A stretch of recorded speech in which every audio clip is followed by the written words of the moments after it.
Hello mga idol, nandito tayo sa isang village sa Makati. May tawag sa atin, may ipare-repair sila na may leak daw yung kanilang linya ng tubig.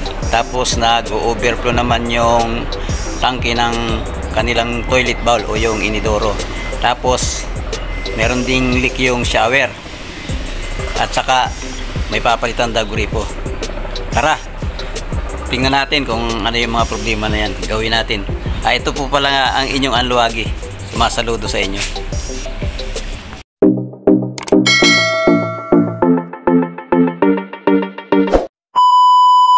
Mga idol, nandito tayo ngayon sa hardware.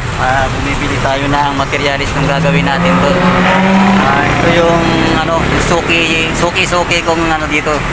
Ating dira si Ate Lorna. Ate Lorna, shout out po sa mga subscribers. Si Nanay, busy si Nanay.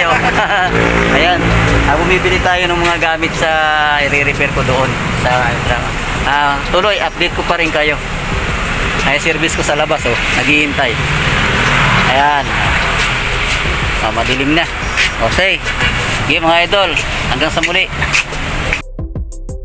May i-repair tayo mga idol na naglilik na tubig do sa labas, yung PE hose nabali na so ito, patayin muna natin yung supply. Ito, sara muna natin yan.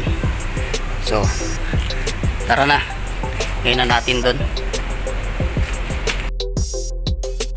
Ayan, ito na mga idol yung i-repair natin. PE hose yan, yung kulay blue. Tapos ito, PE elbow. Ayan. Una, ito ang tanggalin natin. Ito yan. Ito ang una. Yan, pasok mo yan dyan. Yan yung pinakalak. Tapos ito naman yung pangalawa. Yan yung mayroong ngipin na kapag hinigpit mo, kumakagat dyan sa PE hose. Tapos ito ang isusunod natin, ito yan, o-ring. Yung sakto lang yan, mga ganyan lang yung haba, halos mga 1/2 lang yung blue na nakalabas. Tapos pasok mo to, yan, kamay lang yan, yan, tanda mo tong coupling na to, baka o-ring pala, baka maiwan mo. Ayan, so ganyan, yan, kamay lang. Kung gusto mong gamitan ng llabe to, bukay lang, kontrolado mo naman na wag mabasag. Tapos yan, di ba, kamay lang. Ito namang isa, kunin natin itong lock. Yan, sa gaya nung una, yung o-ring baka mawala. Ito uli yung uunahin natin, gaya nung una natin proseso. Tapos pangalawa, ito, yan yung mayroong ngipin na pag hinigpit mo, kumakagat dyan sa tubo na yan. Yan, mga ganyan lang. Ayan, almost 1/2 lang yan or 3/8. Tapos kabit mo na tong o-ring. Yan, ganyan. Tama lang, wag naman masyadong mahaba. Yan. So, yan. Saksak mo para malaman mo kung nakasagad na. Tapos, yan, higpit mo na. Kamay lang, pwede na. Ayan. Okay. Wala nang leak. Ay, wala pa palang tubig. Okay na, di ba?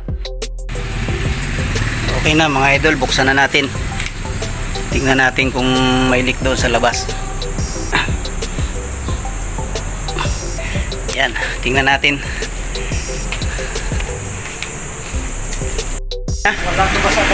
Walang leak? Wala. Tingnan natin. Wala daw leak yan.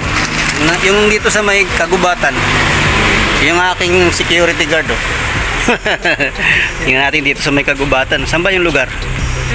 Dyan ba? Ayan,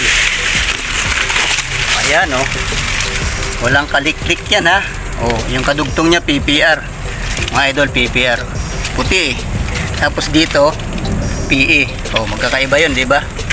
Ayan mga idol, okay na. Tapos na naman tayo ng isang mission na naging konsumisyon. Dito naman tayo sa shower mga idol. Ito yung hot ang may problema. Ito, tanggalin natin yung yan, yung screw cover. Tapos yan, yung tornilyo sa loob, tanggalin natin yan para matanggal yung knob. Silsya na, isang kamay lang, wala tayong cameraman eh. Ayan o. Pero ingat kayo, yung drain na yan, yung butas na yan. Pag natanggal itong tornilyo na to, pwedeng mahulog doon. Tapos di mo na makukuha yan. Kaya ingat lang, takpan mo ng paa. Sige, tanggalin muna natin. Ito na, tatanggalin natin yung knob. Tapos ayan, natanggal ko na yung valve. Ito naman yung gagamitin ng nating gasket mga idol. Ayan o. 10 piraso ba yung laman ito? Hindi masing mabasang mabuti yan. Miko ang brand. Yan. Mabasa nyo na. Ito yung ano niya, no, yung laman. Yan yung pinaka gasket. Ayan. Yan yung size ng sa shower. Hindi yan pwede sa gripo ha. Malaki yan eh. Ito na yung hot valve. Yan. Palitan natin. Tanggalin natin yung luma. Hindi pwedeng magkadobli yan eh. Ayan. Pag sira naman na itong tornilyo, may kasama naman na yan dun sa binili natin. Dito oh. Yan. Kasama siya ano dito. Yan, may kasama na yan. Yan yung gasket ha. Miko. Mukong natuloy. Miko. Ayan. Balik na natin. Kailangan tinanggal mo yung luma lahat ha. Yan, balik natin. Tapos yung pag-i-screw, wag naman yung sobrang higpit, baka naman madurog na yung rubber eh. Hindi sira uli. Ayan. Ayan, okay na. Ito.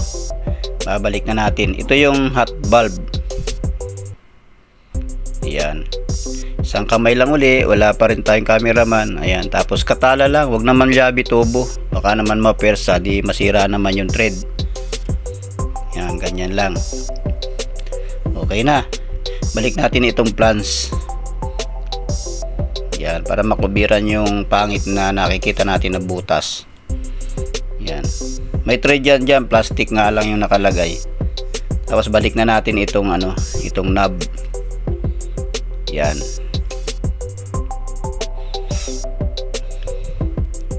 Isang kamay lang. Gatay yung cameraman. Okay. So anong sunod?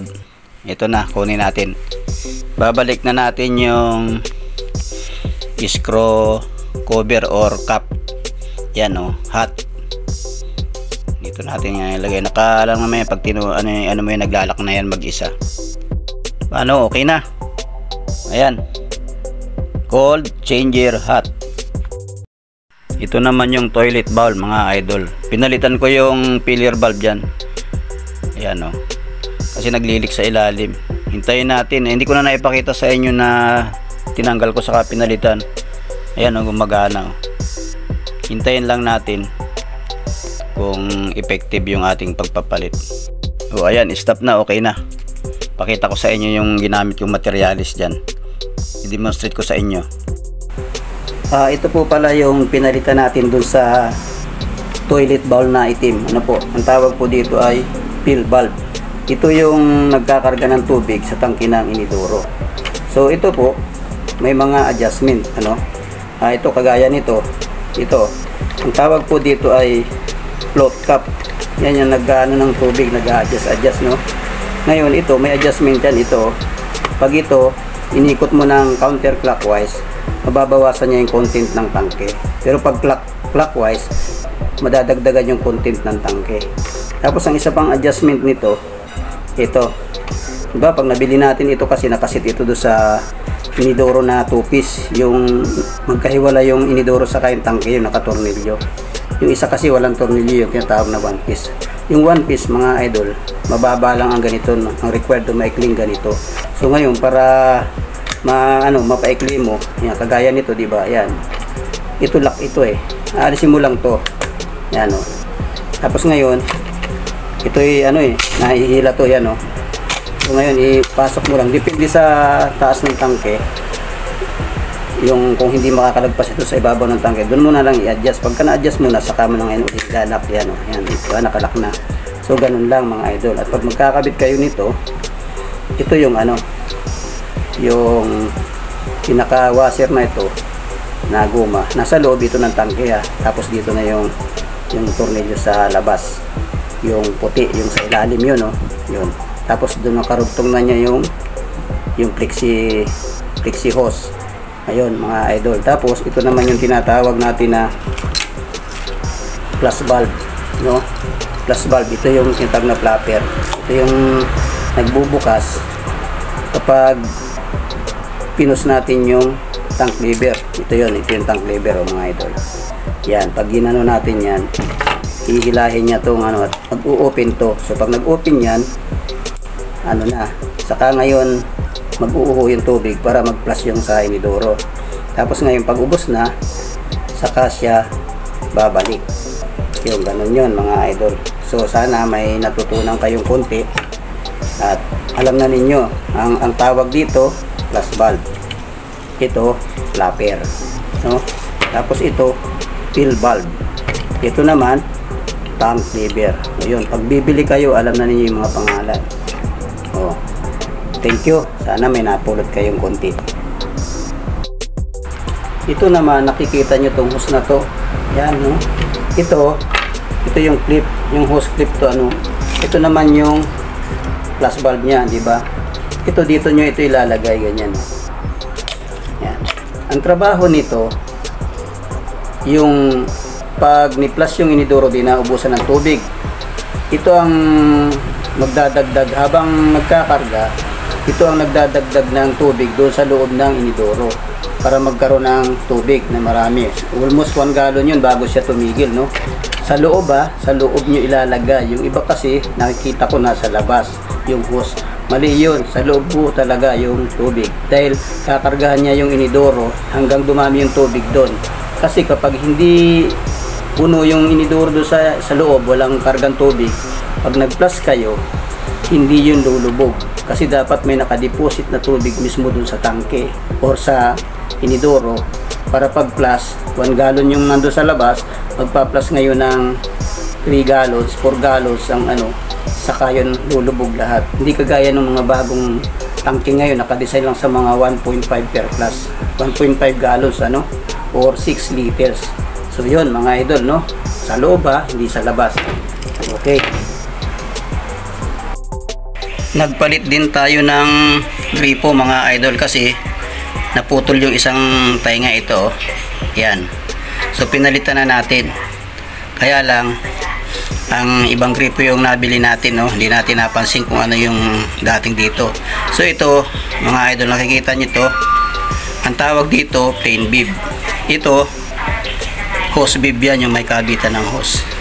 Plain bib, hose bib, yun mga idol.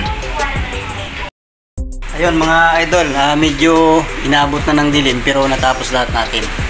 Yun ang magandang nangyari doon, natapos natin yung iba't ibang ginawa natin dito sa araw na to. O paano, salamat ng marami sa inyong pagsubaybay. Sana may napulot kayong kunti sa mga pinagagawa ko sa araw na to. Buti naman sa mga hindi pa ngayon pa lang nakakita sa video na to, ay pwede po naman kayong mag-subscribe. Wala po naman bayad dyan para kung sakaling mag-upload ulit kami ng bagong video, mapanood nyo agad. At isama nyo na rin yung notification bell, i-hit nyo na rin para lagi kayong updated. Diba mga idol? O paano, salamat ng marami. At sana marami kayong napulot kahit konti lang ginawa ko. Ito muli ang inyong lingkod, nagpapasalamat ng marami at sumasaludo sa inyo.